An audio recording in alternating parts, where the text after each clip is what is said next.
3강, 2, 원비도 화면에서 입찰대상 물건을 찾아서 권리부서. 이제 실제 물건을 찾아서 하는 건데, 뭐, 가기 전에 이제 좀 피곤하잖아요? 그러니까 재미난 얘기를 하면은, 우리가 이제 보면, 나는 그런 생각을 해. 요번에, 그 재건축, 재개발 책이 어디 있더라? 이게, 전번 주에 나온 책이, 어디 있을 텐데, 그 책 하나만 줘보실래? 저쪽에 보면 많아요. 뒤에 보면 재건축 재개발 책 같은 경우 거기 있잖아요. 그 위에 있잖아. 그거잖아.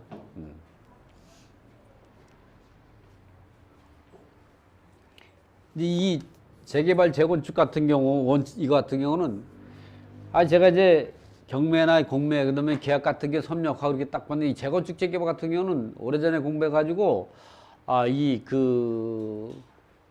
법도 많이 바뀌고 막 이래 가지고 안 되겠다 해서 투자를 하다 보면 재건축 재개발 지역이 아닌 데가 어디 있어요. 그래서 이제 이 책을 이제 이게 쓰게 됐는데 이게 이 책. 그런데 이제 이 책을 쓰면서 이제 공부한 게 참 많아요. 특히 이제 글로 남의 책을 읽는 거랑 본인이 직접 쓰는 거랑은 지식의 깊이가 다르더라고요. 달라요. 그래서 이제 이제는 이제 요거로 해서 부동산 공부는 거의 끝을 낸 거죠. 나는 이게 이제 30권째 쓴 거예요. 그러니까 지금은 이제 배당 책을 한 1200페이지 정도 되는데 그거 갖고 책을 만들면 한 900페이지나 1000페이지 나올 거예요. 그거를 이제 배당이 정석처럼 해서 할 거거든요. 그럼 제가 이제 그동안에 먹고 사는 게 이제 배당표 작성해 주거나 배당이 소송 이런 거 해줘 가지고 하면 최소한 뭐 이 상담료가 100단위 이하 없어. 그런 거는. 그런 게 또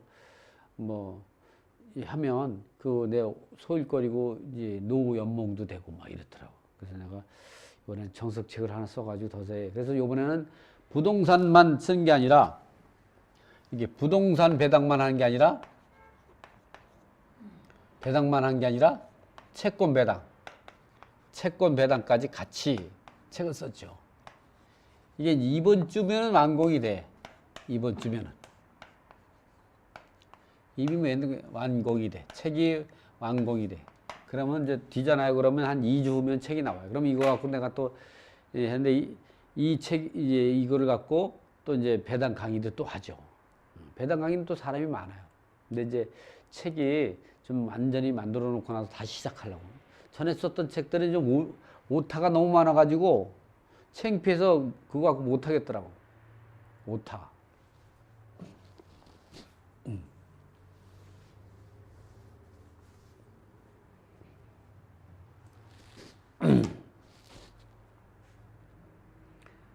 제가 이제 아까 왜 이 책 얘기를 했냐면 과거에 이 글씨가 자꾸 얼굴에 비치니까 과거 한 10년 동안에 제가 책을 한 30권을 넘게 쓰다 보니까 그 기간 동안에 내가 투자를 했어야 되는데 금액으로 계산하니까 아무리 못 돼도 아무리 한 10억 원 같이 10억 이상의 내가 손해를 본 것 같아. 투자를 못해서.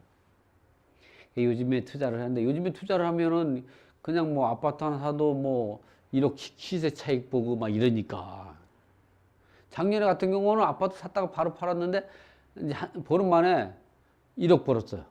세금 다 빼고. 뭐 이렇게 얘기하면 뭐 그냥 누구처럼 뭐 이제 1억 투자해서 100억 벌었다는 이런 거 사실이에요. 증명 바로 보여줄 수 있고. 이번에 같은 경우도 보면 이제 신탁공매로 낙찰받은 게 보면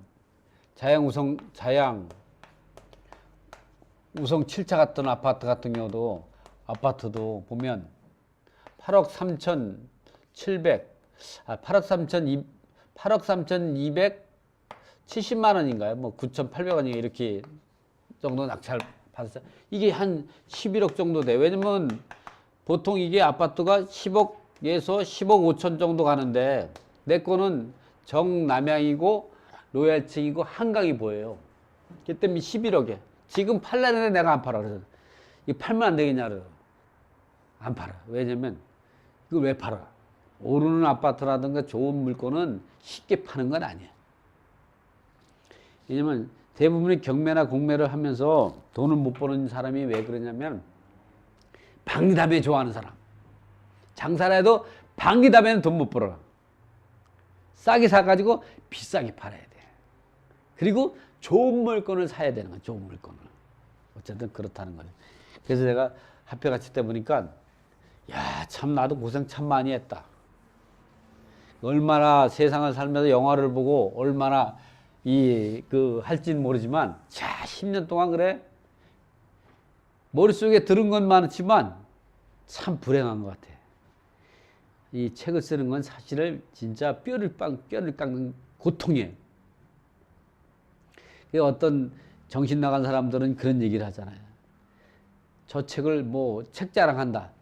책을 쓴 사람 저자들은요, 자기 책을 얼마든지 자랑해도 그거는 축하해줄 일이야.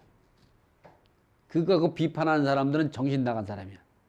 본인이 책을 쓴 사람들은요, 다른 사람이 책 쓰는 것 같고 절대 비난하지 않아요. 그것이 그렇게 어려운 일이거든. 그래서 내가 여러분 여기 그 강의를 듣거나 방송을 듣는 분들한테 말씀드리면은 어떤 걸 할 때는 좀 열심히 할 필요 있어요. 그래서 할 때 우리가 돈이 될 수 있는 부동산에 투자를 해서 싸게 사가지고 특히 권리가 복잡한 걸 쉽게 풀어가지고 싸게 사가지고 또 거기서 진을 다 빼먹어야지.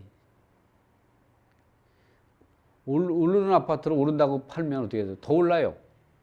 여기서 서울에 있는 사람들이 아파트 사가지고 팔고 나니까 더 올라가지고 근리 입주를 못 하는 거야. 결국 지방으로 가는 거야. 그런 부분이 있다는 거죠. 어쨌든 그런 물건을 이제 우리가 물건을 찾으려면 이 부분은 이제 어디 있느냐?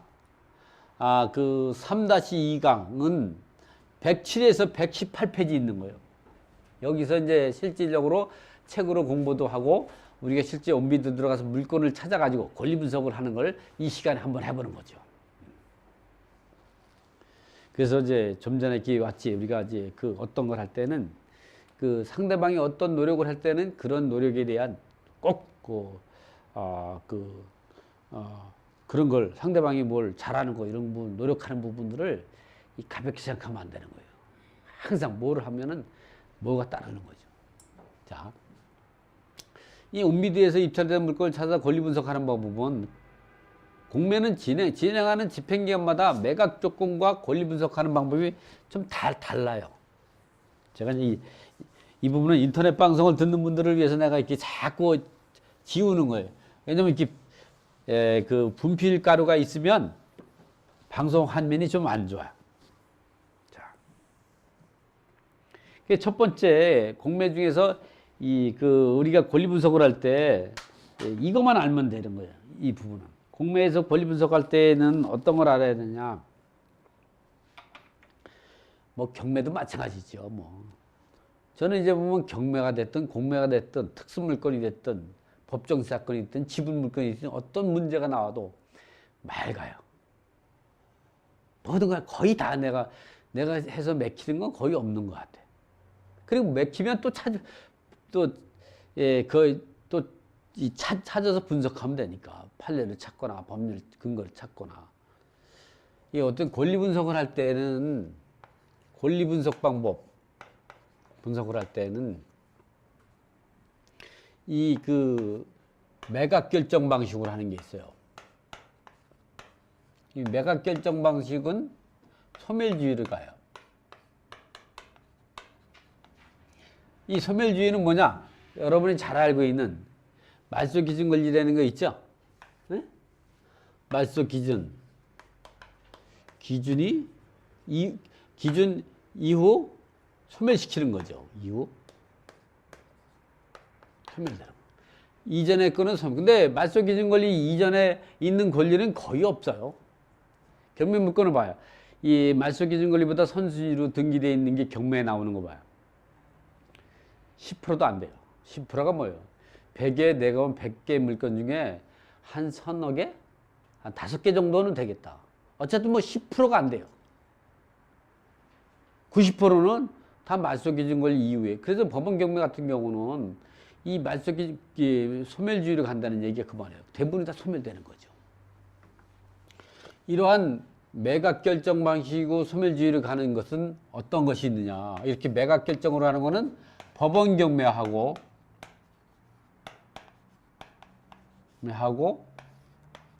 공매는 압류재산 공매만 있죠. 공매 중에 압류재산 공매가 차지하는 비율이 85% 차지해요. 85%. 이 압류재산 공매나 법원 경매에서 뭘 하냐? 특수물건만 찾아서 공부하면 끝이야. 투자하면. 특히 공매에서 특수물건 투자하면 훨씬 더 이익이죠. 훨씬 싸게 사. 왜냐면 법원 경매는 그래도 정보가 노출돼 있어요. 공매는 노출돼 있지 않아. 항상 우리가 권리 분석을 할 때 이런 얘기를 하죠. 이 보면 자기 이제 실력, 자신이 권리 분석 능력, 이거 테스트 해제 것도 자기 능력이 실력이 이 100%야. 100이라는 정도의 이 100이 끝나는 게 아니에요. 100보다 120%, 150% 되고 귀 얘기하려고 그러는 거야. 자기 실력이 100%인데 권리 분석이 이 권리 분석의 이 100%야. 본인 능력이 100인데 권리 분석 난이도가 100이면 절대 해결 못 해요. 이거는 못 이겨. 이런 거죠. 이게 맞을까? 이게 틀릴까? 이거 입찰해서 인수할까? 인수하지 않고 소멸될까? 이럴까? 저럴까? 어떻게? 그리고 입찰 들어갈 수 있겠어요? 못 들어가. 왜? 그거는 정말로 세상 살기를 포기한 사람이죠. 잘못하다가 몇 천만 원 손해볼 수가 있는데. 항상 이걸 이기려면 어떻게 해? 자기 능력이 어떻게 해요? 권리 능력이 100이다 그러면 자기 능력은 150% 정도 돼야 돼. 그러니까 대부분의 사람들이 이런 얘기를 하죠. 아니, 뭐하러 그렇게 공부하자, 이게야. 물건 좋은 거 찾아가지고 그냥 낙찰받으면 돈 버는 거 아니냐. 그게 안 돼요. 10번 낙찰받아가지고 9번 성공하고 1번 실패하잖아요. 그러면 9번 성공한 게 다 그냥 무효가 될 수가 있어요. 이렇게 되는 거예요. 자기 능력이 100. 그래서 이렇게 능력이 출중한 자만이 이 100%에 해당되는 이 권리 분석을 내려 까버리는 거죠. 이걸 웃어버릴 수가 있는 거예요. 그래서 권리 분석은 자기 능력하고 같은 난이도에 있는 권리 분석은 못 이겨요. 동급은. 그래서 이제 이럴 때에 우리가 권리 분석을 할 때는 이렇게 법원 경매나 공매 같은 경우는 매각 결정 방식으로 하고 소멸주의라고 한다. 그러나 우리가 이런 압류재산 공매나 법원 경매를 제외한 다른 공매는 어떨까? 예를 들어서 보자요. 국유재산 공매라든가 또는 이제 수탁재산 공매, 또 유입자산, 또는 뭐 이용기간 공매라든가 신탁 공매라든가 이런 모든 것들은 이런 것들라든가 이러한 모든 것들은 매각 결정 방식이고, 이 매각 결정은 어떤 효력이 있느냐? 계약 체결의 효력이 있는 거. 이거는 계약 체결 효력이 있어요. 그러니까 매각 결정을 하면 계약한 거랑 똑같은 거예요. 그러나 이 나머지 거라든가 또는 여러분이 좋아하는 부동산 중개업소에서 물건 사는 거, 부동산 중개업소, 업소에서 물건을 사는 거는 어떻게 되냐? 계약을 체결하는 거죠. 매각 결정 방식이 아니라 계약 체결. 이 계약 체결 방법은 소멸주의로 가지 않고 인수주의로 가요. 이런 거는 말소기준권이 이거와 같은 상관이 없어. 말소기준권이 아예 자체가 없어요. 이런 거는 다 인수해야 되는 거예요. 아, 그러면 내 공매로 낙찰받으면 무조건 다 인수해야 되냐? 그것도 또 아니야. 항상 여러분 특별 매각 조건이라는 얘기가 있었죠. 물론 이거는 법원 경매나 암지상 공매에서만 특별 매각 조건이 있는 거예요. 왜냐하면 법적 매각 조건은 국세지법이 정한 공매 절차 또는 이제 그 민사기법이 정하는 법원 경매 절차가 우리가 보면 법적 매각 조건이지만 이런 것들은 뭐냐면 우리가 매각 조건을 변경할 수가 있죠.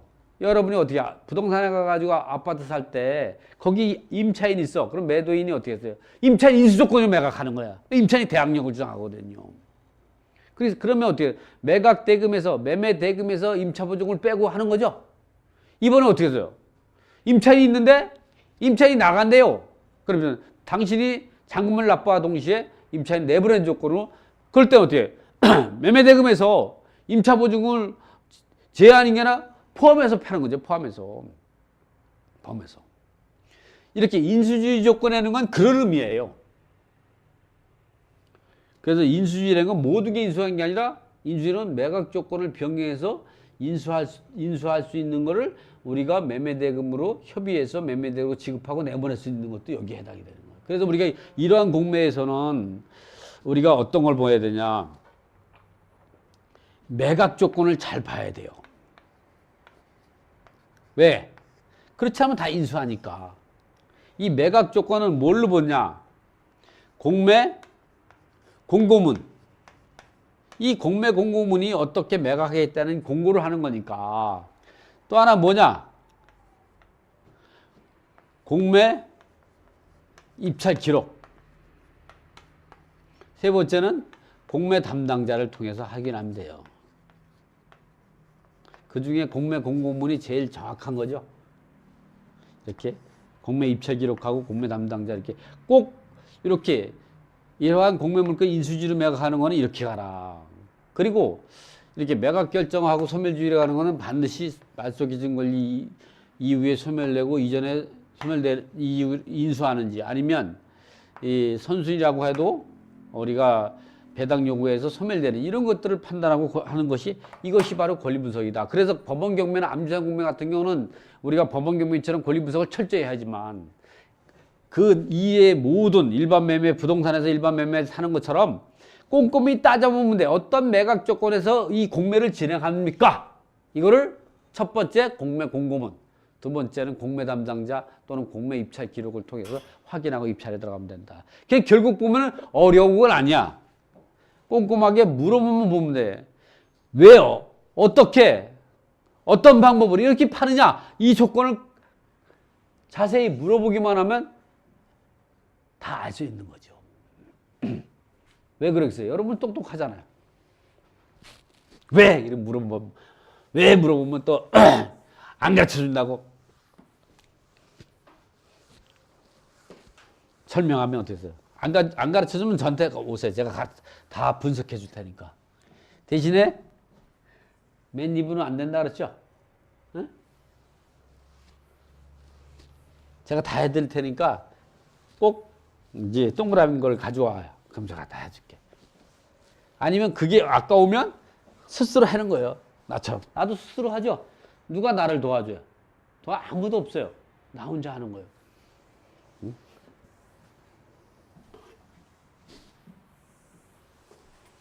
자, 이 부분은 이제 책으로 한번 들어가 보죠. 자, 그러면 또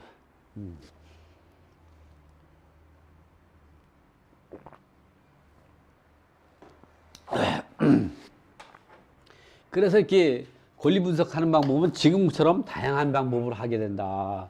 이제 그 부분은 이미 지금 설명을 칠판에서 판소하면서 설명했으니까 이건 지나가고. 이러한 입찰할 물건을 이제 찾았어요. 좀 전에 3-1강에서 물건 찾는 방법을 우리가 알아봤죠? 물건을 찾았어요, 이렇게. 어떤 물건 찾았냐?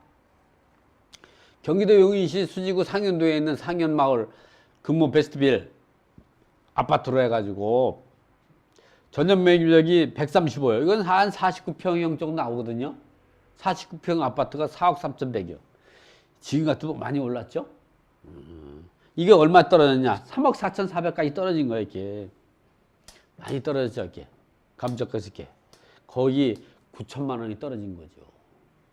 이거를 우리가 인수할 것이 있느냐, 없느냐를 분석해서 입찰 들어가는 거죠. 이럴 때 권리 분석하는 거는 일단 제일 이 물건에 대해서 우리가 이 물건이 돈이 되는지 안 되는지는 돈을 벌려면 어떻게 되냐면 여러분 뭘 해야 되냐? 돈 냄새를 잘 맡아야 돼요. 여러분 돈을 벌려면 두 가지를 잘해야 돼요. 어떤 거냐? 돈 냄새를 잘 맡아요. 그러니까 좋은 물건을 잘 찾아야죠.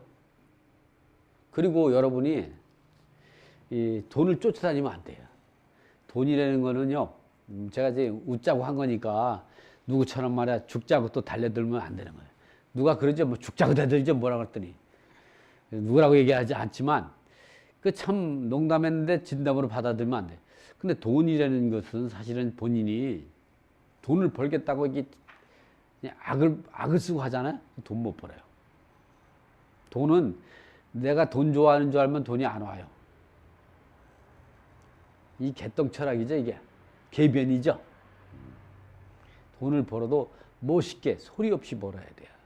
돈을 버는 걸 자랑하면요, 이미 그 사람은 부자 못 돼요. 돈은 소리 없이 벌어야 돼요. 그렇기 때문에 돈을 벌려고 그러면은 돈 냄새를 맡고, 그리고 조용하게 버는 거, 돈은. 그럼 돈 자랑이 뭐, 지가 돈 있으면 얼마나 있겠어요? 몇백억? 몇천억? 몇 조? 물론 그런 사람도 있죠. 그런 사람이 몇 명이나 되겠어요? 그냥 조금 가지고 있는 거예요. 그 돈 자랑해서 뭐 할 거예요? 괜히 해봐 세무조사만 받지. 이번에 또 그런 구속된 애 있죠? 그것도 안 좋은 일인데 얘기하면 안 되죠. 주식 투자해가지고 이게 뭐 돈 많이 벌었다고 그래가지고 지금, 구속된 애 있잖아요. 그러니까 또 가족도 안 좋게 되고. 그게 왜냐면 실제 돈을 버는 사람이 그렇게 하겠어요? 조용히 살지. 사람이 돈을 벌면 자랑하지 말아야 돼요. 항상 그런 게 따르는 거예요. 그래서 이것도 보면 이게 돈 냄새를 보면 돈 냄새 어떻게 보냐?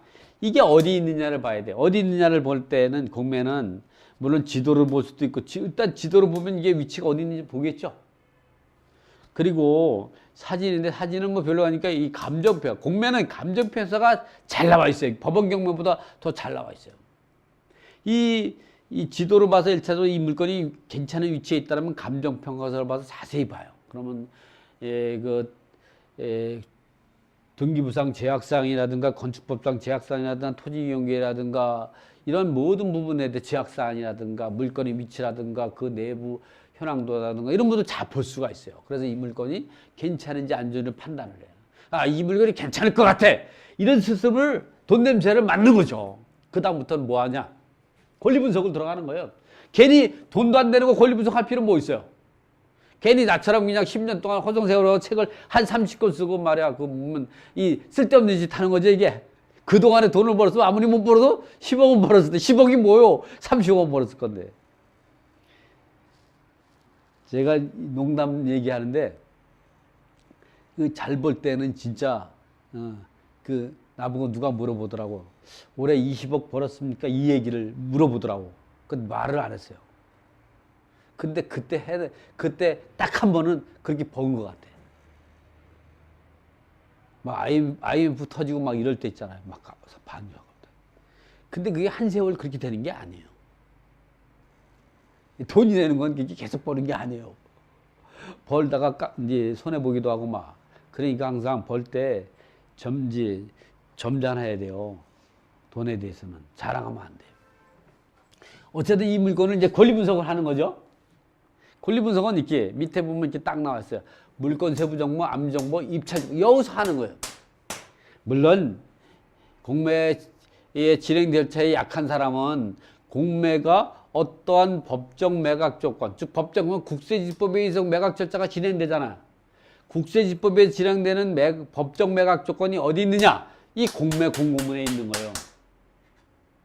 공매에 경험이 많지 않은 사람들은 반드시 물건이 괜찮다 그러면 매각 조건을 보란 말이에요. 공매 공고문을 확인하고 그 다음에는 2차적으로 권리 분석은 이거로 하는 거예요. 1, 2, 3로 끝나는 거야. 1, 2, 3는 이거 물건 세부 정보는 이거랑 비슷해요. 이 내용하고 감정평가서에 있는 내용이에요. 그래도 한번 뭘 보냐. 정리 요약된 거죠. 토지와 건물이 지분인지 아니면 전체가 매각된지 전용 면적이 얼마고 대지분 얼마 딱 나오죠. 그 다음에 위치가 어디 있는지 뭐 감정평가서는 앞에서 봤으니까 됐고, 그 다음에 뭐냐, 암지선 정보를 누르는 거죠. 암지선 정보 이렇게 눌러보면 임대차 정보가 나오고 등기부 나와요. 등기부에 가장 먼저 되는 게 말소 기준권이죠. 이 암지선 공매는 매각 결정 방식으로 하고 소멸주의를 한다 그랬죠. 그러니까 어디 제일 중요한 게 말소 기준 권리다. 말소 기준 권리가 2006년 6월 12일이란 말이에요.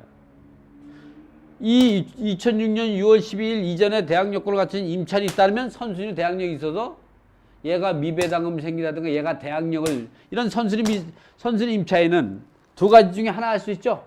대항력을 주장할 수도 있고,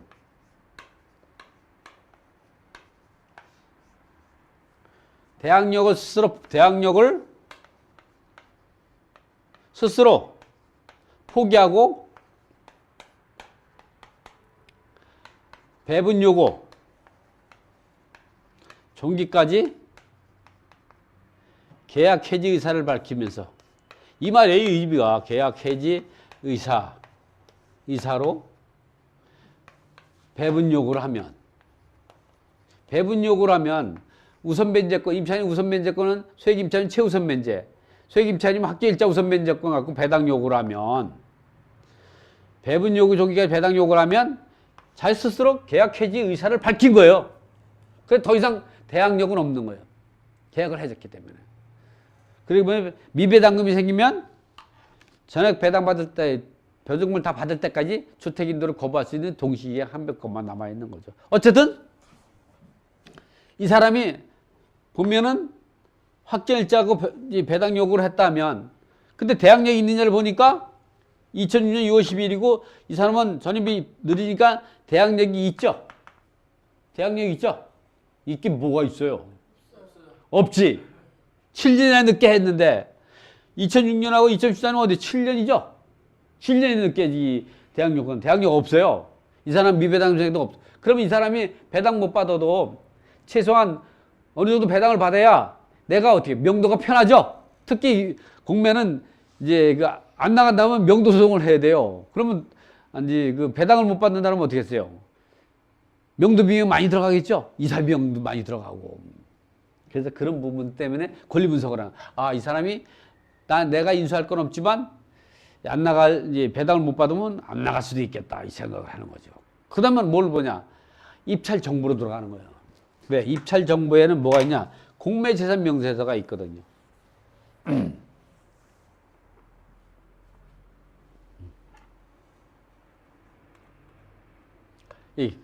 요게 이제 이렇게 하나 있는데 제가 이제 다 이어서 이렇게 하나씩 이제 만든 거예요. 이게 계속 이렇게 이어져 있는 게 아니고 제가 요거 누르고 갖다가 그냥 이어서 이렇게 붙여놓은 거예요. 입찰 정보를 누르면 어떤 거냐?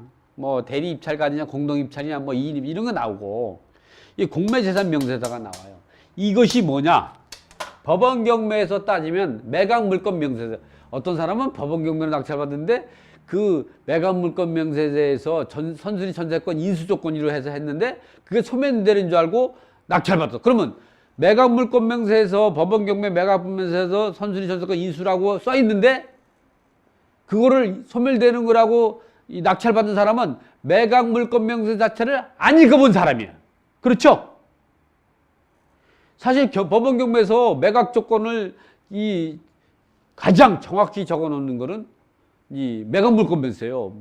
법원 경매 매각에서 가장 핵심장이 뭐냐면 매각 물건 명세예요. 물론 이제 공고문도 있지만 공매 공고문은 법정 매각 조건하고 특별 전 기재한 거니까 매각 물건 명세서를 꼭 봐야 돼요. 근데 그것도 안 봐. 또 공매를 낙찰받은 사람은 또 어떻게 하냐? 이 공매 공고문을 안 봐. 이게 바로 공매 물건에서 권리 분석의 완전히 심장인데 여기에 보니까 선순위 전세권 인수돼 있어요. 근데 소멸되는 걸 알고 낙찰받았어. 그러니까 인수금액이 얼마나 늘어났겠어요. 선전세권을 갖다가 이 대항력을 주장하고 있는데, 그러니까 인수금액이 1억 8천이야. 그럼 어떻게 했어요? 방법은 어떻게 해? 자기 탓이죠. 남의 탓, 누가 시킨 것도 아니죠. 자기 탓이니까 어떻게 하면, 나이가 70이 되신 분이 그냥 이러지도 못하고 저는 막 내 앞에 와가지고 해결해달라고 막 눈물을 진짜 눈물 흘리는 거예요. 이게 겉으로 눈물이 하늘이지 진짜 울고 있는 거야. 1억 8천을 벌려면 얼마나 힘들겠어요.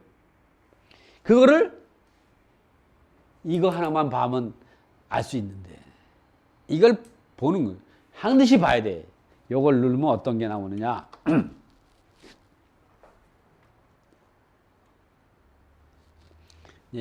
여러분 책이 있으니까 이런 거 한번 이제 읽어보고요.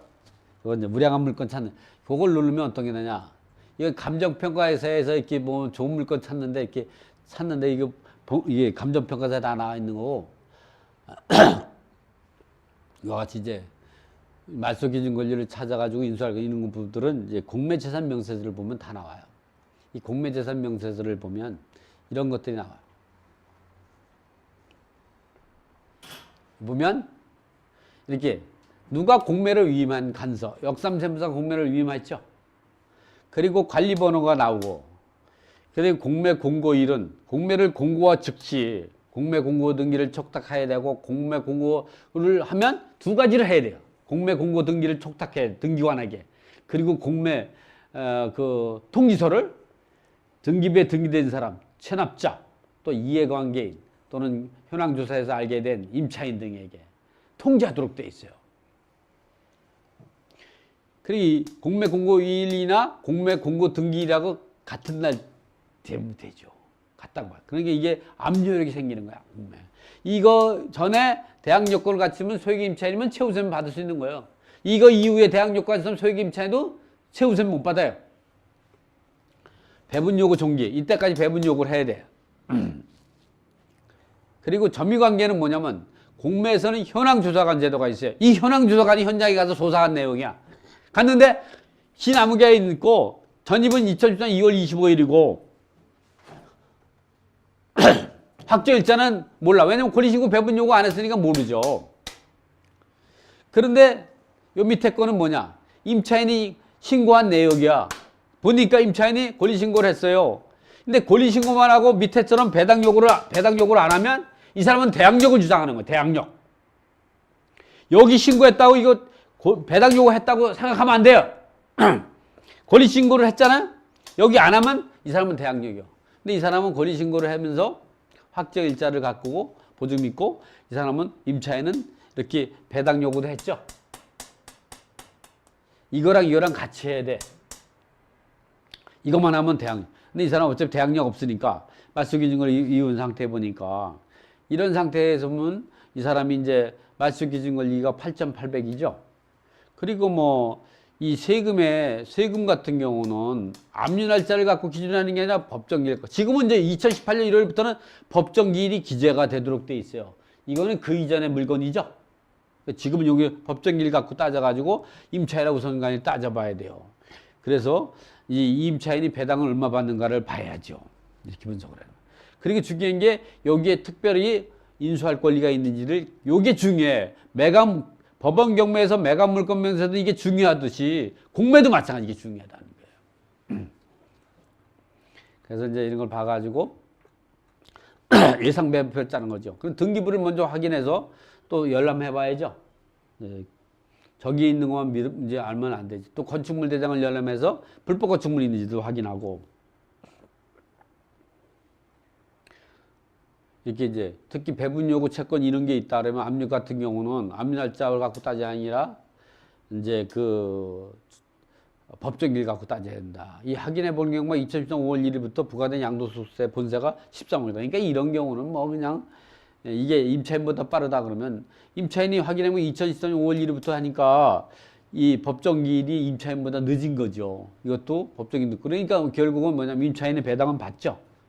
그래서 이런 거 갖고 예상 배당표를 짰더니 어떻게 되냐, 낙찰 받기를 3억 5,407만 원에 낙찰 받고 그때까지 이자를 배분기일까지 이제 이자를 하니까 20만 5,200원이 붙어요. 그러니까 공매 비용이 1,000만 원이 정도 되고 3.1%죠. 그래서 실제 배분할 금액은 3억 4,329만 9,030원에 이거 갖고 용인 수지구청 재산세가 165만 1,360원이에요. 당해스로 우선 면제금 받고 1순위로 2순위로 신한은행 근저당권자가 8,800 받고 3순위로 신한은행 2억 다 받아요. 그러니까 이거는 어떻게 했어요? 무효 입성이죠. 이럴 때에는 이 사람 명도 하나 다 안 들어가. 이 사람이 예를 안 나간다. 그럼 낙찰자가 자금 납부로부터 주택사용료 청구할 수 있어. 그거 안 주면 명도항에서 안 써주는 거야. 그렇게 하면 너무 야박하다고 하죠. 그럼 어떻게 해? 배당기일까지 나가는 조건으로는 아무런 배당기일 지나서도 안 나간다 그러면 무조건 낙찰자 자금 납부부터 주택사용료 청구하는 거예요. 이렇게 전액 배당받는 사람은 그리고 우리가 대항력 있는 그러니까 말소 기준 권리 이후에 있는 임차인 대항력 없는 임차인은 낙찰자가 잔금 납부한 후부터 주택사용료를 청구할 수 있는 부당이득의 대상이 되는 거예요. 그러나 대항력 있는 선순위 임차인이 배당 요구를 했다. 전액 배당 받는다. 그러면 그 사람의 부당이득 청구는 배당기일 이후부터 청구할 수 있다는 게 대부분 판례 입장이에요. 그걸 갖고 잘 이용해서 임차인을 명도를 하는 거죠. 지금까지 조사한 자료를 통해서 수익 분석과 입찰가를 결정한다. 그리고 마지막으로 매각 조건을 공매 공고문하고 항상 우리가 입찰 전에 권리 분석을 했다고 해도 입찰 들어가기 전에 하루 전에 또다시 한번 똑같은 복습을 해. 복기. 바둑을 한번 두고 나면 복귀하잖아요. 복귀. 권리 분석도 항상 권리 분석을 했잖아요. 꼭 마지막 입찰 들어가기 전에 바로 전날 한번 다시 복귀를 해야 돼요. 내가 그동안에 권리 분석한 게 잘못될 수도 있죠. 권리 분석은 여러 번 하면 할수록 더 정확한 권리 분석에 도달하게 될 수 있어요. 첫 번에 한 번 하고 권리 분석을 하고 그게 완벽하다고 믿는 사람은 어떻게 해요? 낙찰되고 나가지고 누구처럼 눈물을 머금을 수밖에 없어요. 1억 8천 인수하면 어떻게 했어요? 가슴 아픈 일이죠. 그걸 뭐라면 그 사람 때문에 가족이 불안해지는 거예요. 가족이.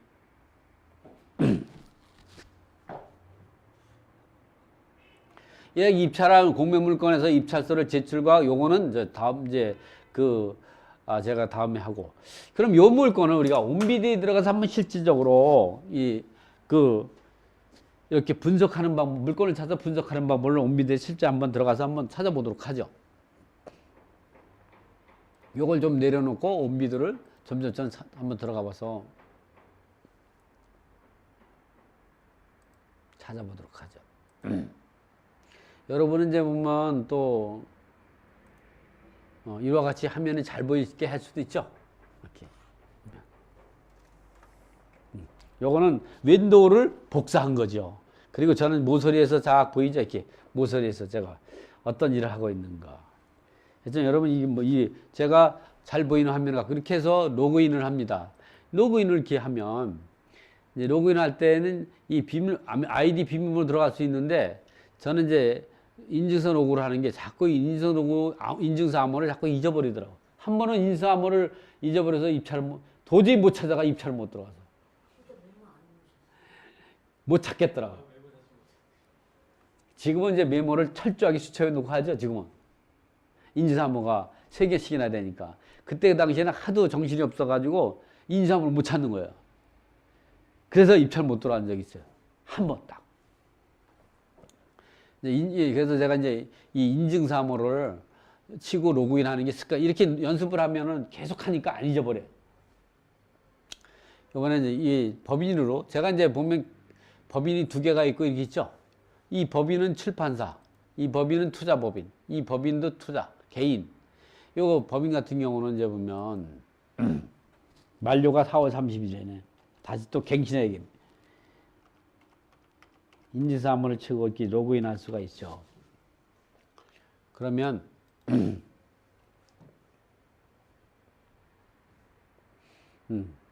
비밀번호 바꾸기 시키는 게 나오죠.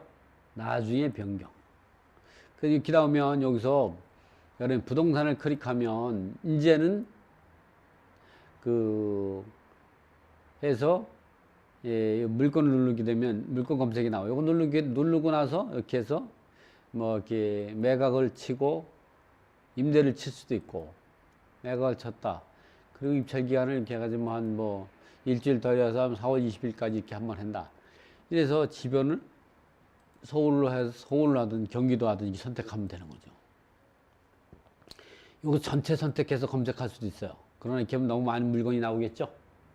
이제 암지선 물건을 넣고 이 검색을 이렇게 해봅니다. 해보면 이 서울에 있는 암지선 물건이 나오는 거죠. 그러면 이제 이렇게 이 편한 세상에 2분의 1 지분이 나왔다 그랬죠? 네? 그러면 우리가 이거 권리 분석할 때 이렇게 보면 이 물건이 어디에 있느냐 이렇게 지도를 보시면 전자지도죠. 이렇게 보시면 이게 이제 보면 신이문면이라든가 이게 나오죠. 이 편한 세상이고 이 주변은 다 대학가고 괜찮아. 여기에 보면 이게 한국예국어대학교가 있죠. 있고 또 여기 대단지 아파트 단지죠. 그럼 이 아파트가 우리가 이런 아파트가 도대체 시세가 얼마 가느냐 이것도 볼 수가 있는 거예요. 시세 아파트가 이런 것들은 우리가 이제 보면 창을 하나 더 열어 가지고 지금 창을 하나 더 열어 가지고 한번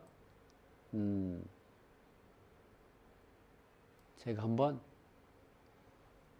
밑으로 가 볼까요? 자, 옆에 가가지고 모니터에서 그 네이버 창을 한번 끌고 오겠습니다. 왜 그러냐면 모르다 보니까 이렇게 네이버 창을 끌고 와가지고 여기에 보면 부동산을 누르게 되면 좀 전에 있던 서울시고 그 다음에 이제 그 구역을 제가 이제 요거를 이렇게 놓고 여기 아니고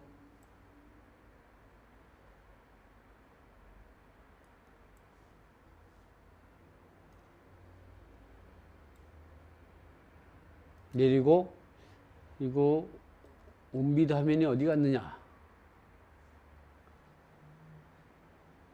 좀 전에 온비드 화면이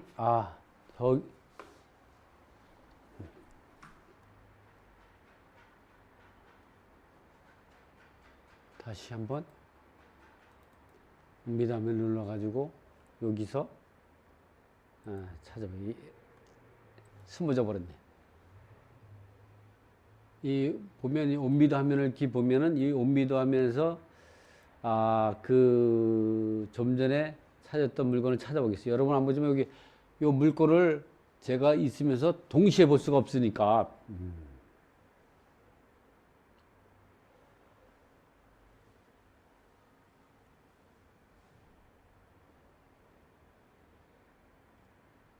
매각 선택하고 이제 그 20일까지 하고 다시 여기에서 다시 찾아보도록 하죠. 보이는 거 해가지고 이제 하고 서울을 선택하고 이렇게 해서 검색을 하니까 서울시에 있는 물건을 찾았던 거니까 여기 있네요. 요 주소를 여기다 넣고 여기 있네. 서울시 동대문고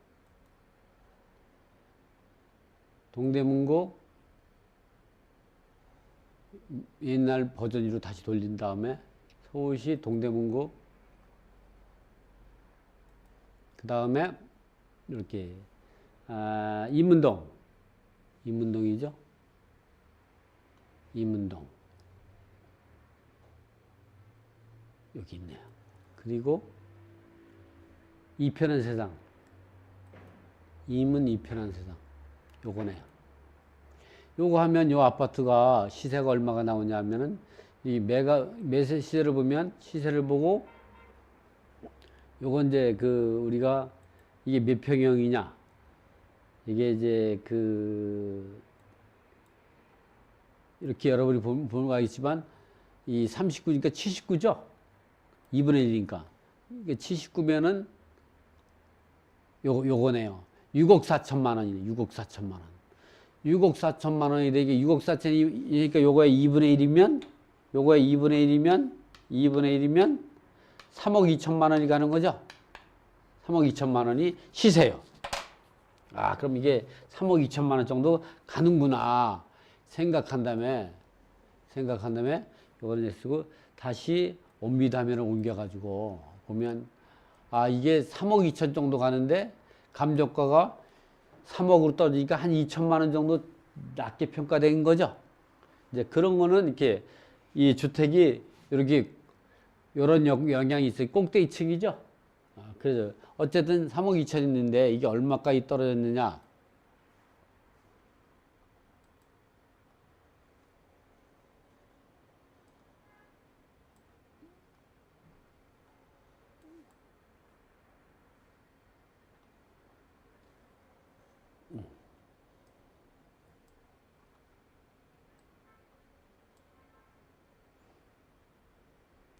이게 얼마까지 떨어졌냐. 이게 2억 7,200이죠. 그게 이게 지금 들어가면은 한 3천만 원 정도 싸게 사는 거예요. 그러면 어떻게, 요거를, 3천만 원 싸게 사더라도, 여기서 제가 이제 모습을 다 보이게끔 제가 이제 하겠어요. 이렇게 3천만 원을 싸게 사더라도 요걸 지금 들어갈 것인지 아니면 한 번 더 떨어져 들어갈 것이니, 요 부분을 위치는 괜찮으니까 권리분석, 이제 감정평가서를 봐서 한번 위치를 다시 분석을 한 다음에, 분석을 하면 요같이 이제 이 물건에 대한 위치라든가 주변 재난 같은 건 다시 확인할 수가 있죠. 그리고 내부 아파트가 이제 남향이고, 이렇게 내부 침실이 방 하나, 둘, 방이 3개고, 그 다음에 욕실이 하나, 2개. 예, 이런 형태가, 이게 이제 79제곱미터니까 한 28평형. 이 아파트도 아닌 거죠.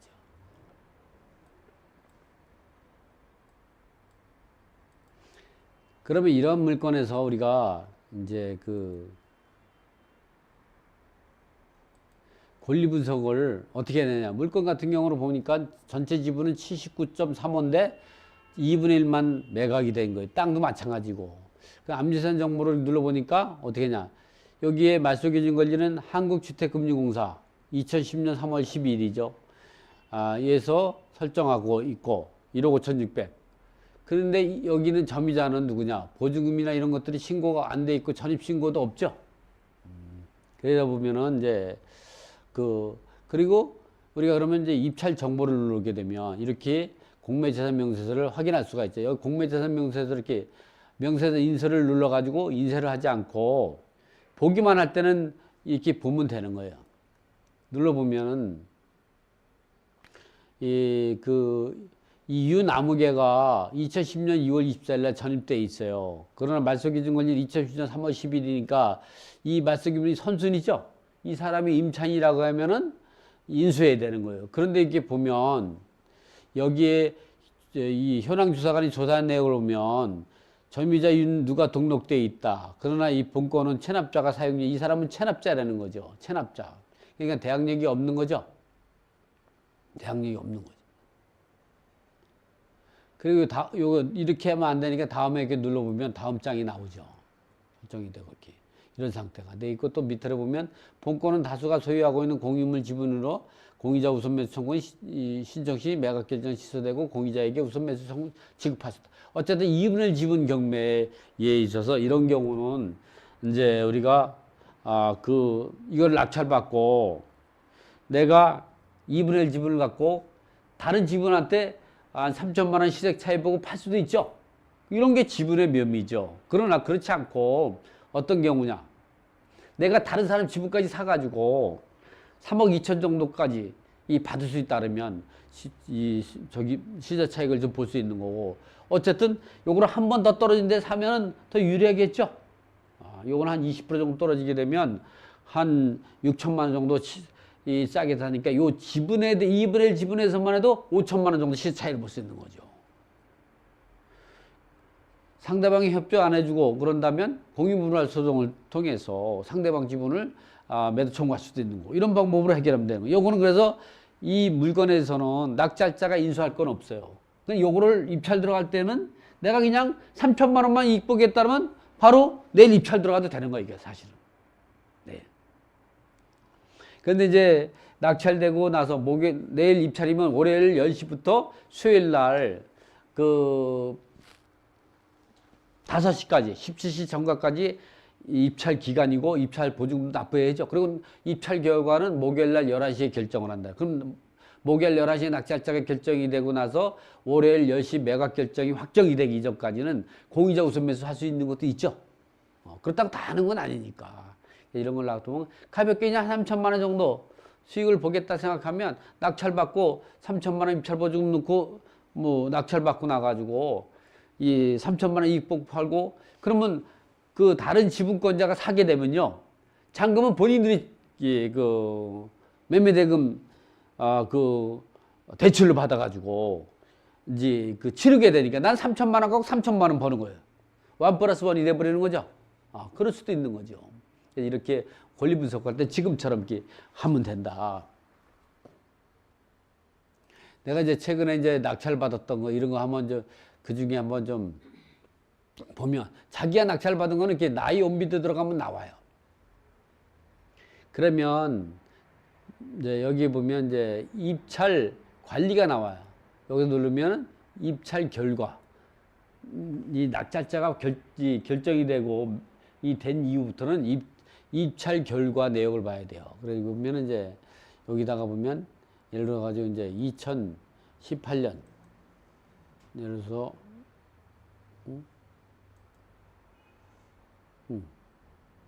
2000 여기를 봐야지. 2018년 18년 뭐 달리고를 뭐 한 10월 달 정도 해서 이렇게 검색을 해보면 10월 1일부터 이 검색을 하면 그때부터 이 매각된 게 나오죠. 제가 최근에 낙찰 받은 게 이거죠. 이거를 어떻게 해? 요게 이제 그 감정가가 9억 6,500이지만 이게 실제 얼마에 시작했느냐면 입찰 정보를 누르게 되면 실제는 11억 4,600부터 시작한 거예요. 이거를 얼마에 낙찰 받았냐?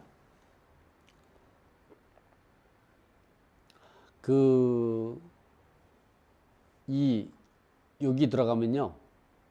입찰 1억이 나와요. 입찰 1억을 누르면 낙찰을 3억 8,700에 낙찰 받은 거죠. 11억짜리를 3억 8,700에 어떻게 낙찰 받느냐.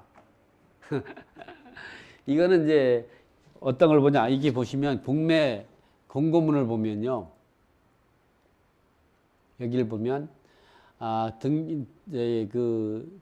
농협근저당권을 인수해야 되는 거로 나오죠. 여기 봐요. 5억 2,800 농협근저당권 인수조건으로 매각이 된 거예요. 근데 이게 실질적으로 내가 확인하고 농협에 확인하고 요거 유한코에서 이제 부시채권을 이제 매각된 거예요. 낙찰 받은 거예요. 보니까 4억 5천만 원 정도밖에 안 되더라고. 아까 얼마였죠, 이게? 4억 5천만 원인데 요거를 얼마에 낙찰 받았냐? 4억 5천만 원인데 여기면은 3억 8,700이면 얼마야? 8억 3,700에 낙찰 받은 거죠? 11억짜리를. 이거 제가 어떻게 낙찰 받았냐? 운이 좋은 거죠.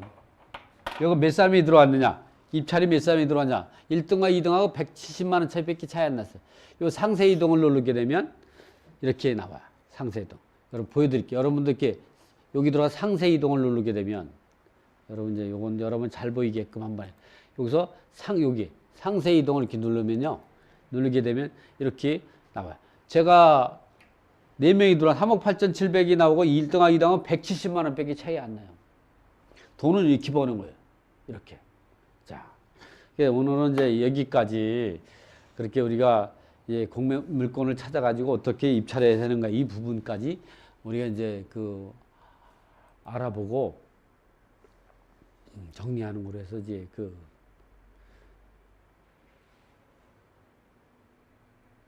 요거는 이제 신뢰. 이렇게 온비드 물건 화면에 찾아가지고 이제 권리 분석하는 것까지 알아봤습니다. 이제 오늘 요거로 마치고 다음 주에부터는 이제 사각부터 시작하도록 하죠. 자, 수고했습니다.